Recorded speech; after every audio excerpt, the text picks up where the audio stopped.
Hello everyone, welcome back to the channel, and in this video I'll be showing you how to transfer money from Rajhi Bank App to STC Pay. So without wasting any time, let's get right on the video. In order to transfer money from Rajhi to STC Pay, what you need to know is STC Pay transfer is done as per local bank transfer, which is IBAN. So first step is to get STC Pay IBAN number. So simply head over and open up your STC application, then simply tap on the accounts option on the bottom or select the wallet option, and then you'll be getting your STC IBAN number account under your account number, which starts with SA. Simply tap on the copy option and copy the IBAN number.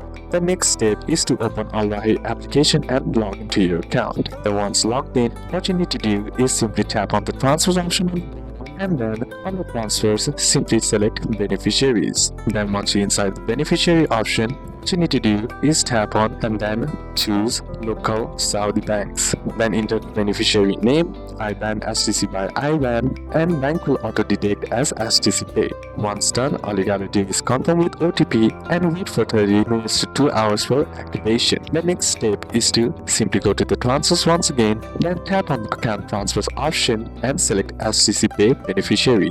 Then simply enter the amount, then tap on confirm and enter the OTP, and the money will be sent successfully. The transfer time is usually instant, and sometimes it may take up to 1 hour. So these are a couple of steps that you can apply, and that's it for today's video guys. Hope this video was useful to you. Leave a like if it did, and see you soon on the next one.